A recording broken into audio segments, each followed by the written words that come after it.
சகோதர சகோதரிகளே, நம் தேவன் நம்மோடு இருப்பார் என்றால் நாம் பரிசுத்தமாக வாழ்வோம், ஜெபம் செய்கிறவர்களாய் வாழ்வோம், அன்பை பகிர்கிறவர்களாய் வாழ்வோம். தேவன் நமக்குள் இருப்பார் என்றால் நமக்குள் ஜெபம் இருக்கும், நமக்குள் அன்பும் இருக்கும், கடைசியாக நமக்குள் பரிசுத்தமும் கட்டாயம் இருக்கும். ஏனென்றால் நாம் சேவிக்கிற தேவன் பரிசுத்தராக இருப்பதனால் நாமும் கூட பரிசுத்தமாகத்தான் வாழ்வோம்.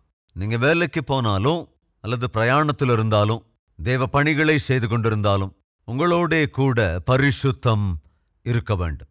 பிரயாண நேரத்தில் அது கட்டாயம் உங்களோட இருக்கணும். அநியாயமாக அண்ணன்மார் எல்லோரும் சேர்ந்து அந்த ஆவிக்குரியவனை விற்று போட்டார்கள்.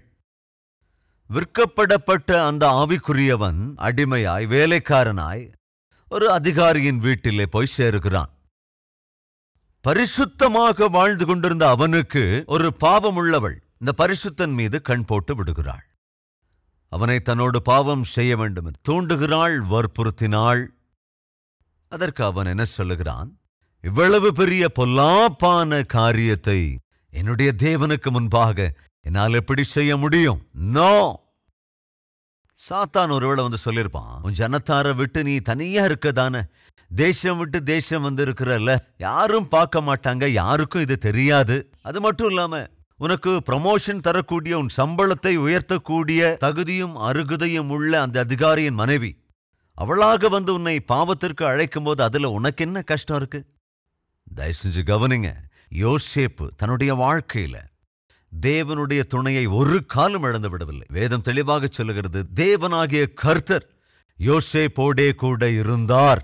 அதாவது இஸ்ரவேல் தேசத்திலிருந்து யோசேப்பு போன போது ஃப்ரெண்ட்ஸ், தன்னோடே கூட தேவன் மாத்திரம்தான் துணையாக இருந்தார். எங்க? தான் வேலைக்கு கொண்டு போகப்பட்ட இடத்துக்கு. யோசேப்போட கூட யார் இருந்தது? பரிசுத்தமான தேவன் அவனோடே கூட இருந்தார். எனவேதான் அவன் அன்புள்ளவனாக வாழ்ந்தான், பரிசுத்தமுள்ளவனாக வாழ்ந்தான். இன்று நம்மள நிறைய பேர் உத்தியோக விஷயமா, படிப்பின் விஷயமா, வியாபார விஷயமா அநேக பகுதிகள் பட்டணங்களுக்கு போறாங்க. அப்ப என்னுடைய கேள்வி, உங்களோட கூட பரிசுத்தம் இருக்கிறதா? பரிசுத்தமான வாழ்க்கை வாழ்கிறீர்களா? யோசேப்பு ஒரு விஷயத்தில் ஸ்திரமாயிருந்தால், நான் எங்கே இருந்தாலும் சரி பரிசுத்தமாகத்தான் வாழ்வேன். இரண்டாவது, தானியேல், சாத்ராக், மேஷாக், ஆபேத் நேகோ பாபிலோன் தேசத்துக்கு பலவந்தமாக அடிமைகளாக கொண்டு போகப்பட்டார்கள். தேசம் விட்டு தேசம் போய் அவர்கள் இருந்தார்கள். மிகவும் அழகானவர்கள், எல்லாவற்றிலும் கற்று தேர்ந்திருந்தவர்கள். எனவே அந்த ராஜா அவர்களை தன்னிடத்திலே இருக்கக்கூடிய ஞானிகளாக ஏற்படுத்திக் கொண்டான். ராஜாவிடமிருந்து அதிகாரியே பெர்மிஷன் கொடுத்தான். இங்க எதை வேணுனாலும் சாப்பிடலாம், எதை வேணுனாலும் குடிக்கலாம், எதையும் நீ அனுபவிக்கலாம் என்று பெர்மிஷன் கொடுத்து விட்டான். ஆனால் தானியேல், சாத்ராக், மேஷாக், ஆபேத் நேகோ தங்களுடைய தேசத்தை விட்டுவிட்டு ஒரு வெளி தேசத்திற்கு வந்திருந்த போதும் ஒரு தீர்மானம் எடுத்திருந்தார்கள். என்னவென்று? எங்களுடைய சரீரத்தை நாங்கள் தீட்டுப்படுத்திக் கொள்ளவே மாட்டோம். நாங்க எங்க இருந்தாலும் சரி, எங்கள் தேவன் எங்களோடே கூட இருக்கின்றவர். அந்த தேவன் பரிசுத்தர். எனவே நாங்களும் பரிசுத்தமாகத்தான் வாழ்வோம். தீர்மானம் எடுத்துக்கொண்டார்கள். யோசேப்புக்கு பாவம் செய்ய வாய்ப்பு ஈஸியாக கிடைத்த போதும் பாவம் செய்யவில்லை. சரீரத்தை தீட்டுப்படுத்திக் கொள்வதற்கான வாய்ப்பு இந்த வாலிபர்களுக்கு ஈஸியாய் கிடைத்த போதும் சரீரத்தை தீட்டுப்படுத்திக் கொள்ளவில்லை. தேவன் என்ன செய்தார்?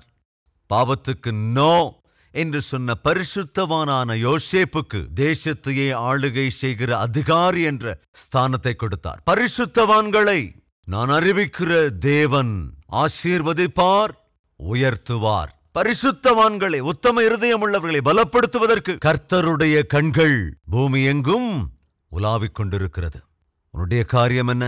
கணவனை விட்டு பிரிந்திருக்கிறாய் என்று, மனைவியை விட்டு பிரிந்திருக்கிறாய் என்று, தாய் தந்தையை விட்டு பிரிந்திருக்கிறாய் என்று, வெளிநாடுகளில் இருக்கிறாய் என்று, எதை வேண்டுமானாலும் செய்யலாம் என்று, கேட்க ஒருவரும் இல்லை என்று அருவருப்பான காரியங்களை செய்தால் கவனே, ஒரு பயங்கரமான நிலைக்கு தள்ளப்படுவாய். கதி எதுவும் இல்லாத நிலைக்கு தள்ளப்பட்டு விடுவாய். அப்படி இல்லாமல் தேவன் என்னோடே கூட இருக்கிறார், என்னோடே இருக்கிற தேவன் பரிசுத்தர் என்பதனால் அவருடைய பிள்ளையாக இருக்கிற நானும் பரிசுத்தமாய் வாழ வேண்டும். நான் எங்கிருந்தாலும் கூட, யாரும் என்னை பார்க்காத போதும் கூட என் தேவன் என்னை பார்த்து கொண்டிருக்கிறார். என்னை உயர்த்துகிறவர் அவரே. விரோதமாய் நடந்தால் என்னை அமர்த்தி போடுகிறவரும் அவரே. உயர்த்துகிற தேவனுக்கு முன்பாக பரிசுத்தமாக வாழ்ந்தால் அது எனக்கு ஆசீர்வாதம். 4 விஷயங்களை நாம் மனதில் வைத்துக் கொள்ள வேண்டும். 1, ஆண்டவரை நம்மோடு கூட வைத்துக் கொள்ள வேண்டும். 2வது, ஜெபத்தை நம்மோடே கூட வைத்துக் கொள்ள வேண்டும். 3வது, அன்பை நமக்குள் கண்டிப்பாய் வைக்க வேண்டும். 4வது, பரிசுத்தத்தை கட்டாயம் நமக்குள் வைக்க வேண்டும். இந்த 4 அஸ்திவாரத்தின் மீது அற்புதமான ஆவிக்குரிய வாழ்க்கையை நிர்மாணித்துக் கொள்ளலாம். அளப்பெற்ற ஆசீர்வாதத்தை பெற்றுக்கொள்ளலாம், அனுபவிக்கலாம், ஆனந்திக்கலாம், ஜெபிக்கலாம். வாருங்கள், இருக்கிற இடங்களிலிருந்து தேவனை நோக்கி பார்த்து முழு இருதயத்தோடு ஜெபத்தில் ஒருமனப்படலாம்.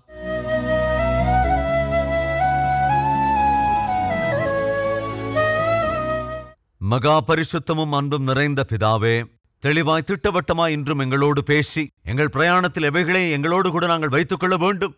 இந்த அற்புதமான செய்தி ஆண்டவர் எங்களுக்கு கற்றுக் கொடுத்திருக்கிறீர். பரிசுத்தரான உம்மை, ஆண்டவராகிய உம்மை நாங்கள் வைத்துக் கொள்ள வேண்டும். ஜெப வாழ்க்கை உள்ளவர்களாய் இருக்க வேண்டும். அன்பை பகிர்கிற வாழ்க்கையை வாழ வேண்டும். பரிசுத்தமான வாழ்க்கையை கட்டாயம் எங்கள் வாழ்க்கையில பின்பற்ற வேண்டும். ஆண்டவரே, அப்படிப்பட்ட மகா கிருபையை, இந்த அற்புதமான வாழ்க்கையை எங்கள் ஒவ்வொருவருக்கும் அருள வேண்டும் என்று இயேசுவின் நாமத்தில் வேண்டிக் கொள்கிறோம் பிதாவே. ஆமேன்.